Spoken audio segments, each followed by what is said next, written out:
I'm Joey.T.Cartoon.P. I got my ugly sweater, so you know what that means. It's a holiday review on the Cartoon Palooza.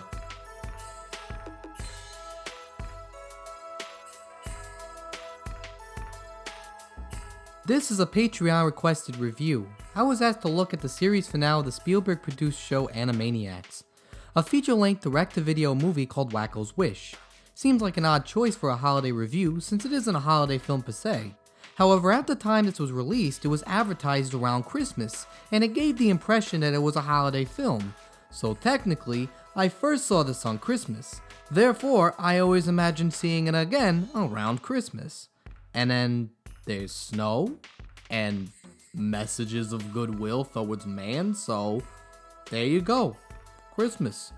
Despite not having seen this special since I was 10, I was already watching an Animaniacs Christmas special every other year, which was the Pinky and the Brain Christmas special. The one where the duo try to mind control all the world's children through hijacking Santa's sleigh. It's silly, but so was Pinky and the Brain. It had its share of unexpected moments like the one where Brain reads Pinky's letter to Santa, and it really caught me off guard since I was somewhat emotionally invested. Give credit to the writers and the voice actors on this one, but what was already established as a contrived cliche where the grumpy curmudgeon realizes the true meaning of Christmas, it actually is very well executed. So given that this is the same creative team who worked on that special going on to do this, maybe it'll be just as good, so let's go ahead and find out. The movie takes the unexpected approach of tying together every character on the show into one narrative. I'll get into that later. The Warner siblings are orphans in this one, because when it comes to making fun of tropes, go for the most obvious one. They live in a kingdom whose ruler is overthrown by the evil King Salazar, and now everybody's living in poverty. One night, Wakko wishes upon a star to get the opportunity to have his wish granted by traveling to where it landed. He, Yakko, and Dot travel to the star while the town joins in to try to get to it. Everybody you can think of is in this movie. Hello Nurse, Dr. Scratch and Sniff, Pinky, Brain, Goodfeathers, Rita, Runt, Mindy, Button, Slappy, you name it. They even got the mime. And they really hate this guy. There's so much hatred through this character, I don't even know why they hate the mime this much. Then again, it's animated violence, so you can't go wrong there. Animaniacs as a show has already built a reputation for balancing wacky animation with clever writing that children will find funny and adults will think was aimed directly at them. Kids knew the capitals of the world through Yakko's songs, while parents wondered how the heck they managed to get most of these jokes through the air. This movie, it's no exception. There's also that love for current and old pop culture that makes its way into the movie. Some of the things are hilarious, like the Citizen Kane gag where the Warner siblings are burning the iconic sleigh for warmth. Others, like being rich enough to get courtside seats to the Lakers, just seems like an odd visual joke. In some ways, it's part of the show's charm, which is to try all sorts of humor to appeal to as many people as possible. Even when the jokes fall flat, you're not completely disappointed. In the movie, there's an odd joke about the Kingdom Warnerstock being invaded by Tiktakia, and King Salazar wearing a clock around his neck. But why? It's not like clocks are an important visual metaphor in this film. Then it took me a while to realize that a nation that can be associated to time being merged with Warner makes you realize that it's a joke on the merging of Time Warner. Bet you didn't think that would be in an Animaniacs movie. However, with the clever writing and silly gags, this isn't to say the movie isn't without its problems.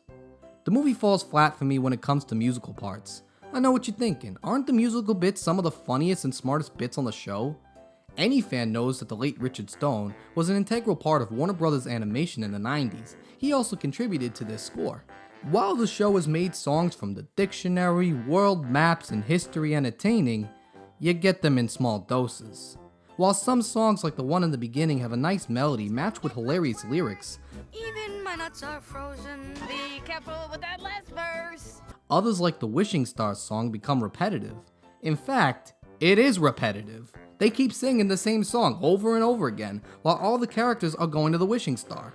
You wish an anvil would fall on somebody's head to keep them from singing, but it just keeps going. Sometimes there are scenes that intentionally avoid having dialogue, with characters in favor of just having them sing.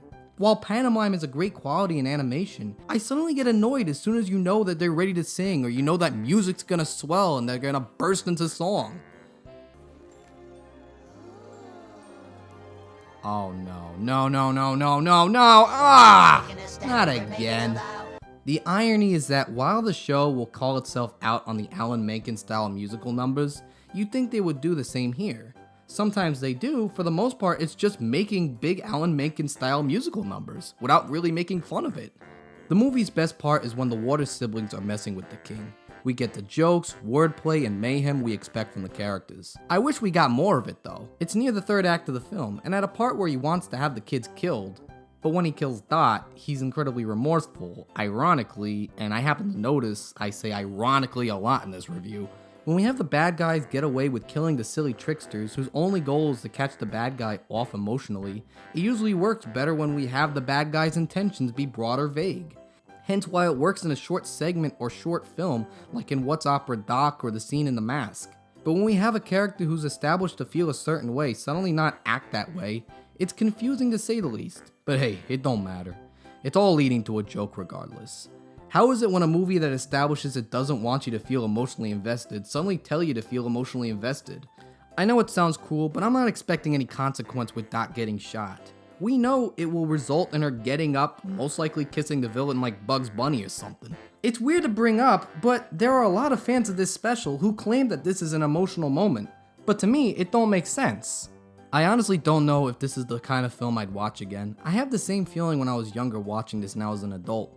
If I ever see it again, I won't mind it. As far as a series finale that showcases everything the show is known for, I think that was going to be difficult to do regardless.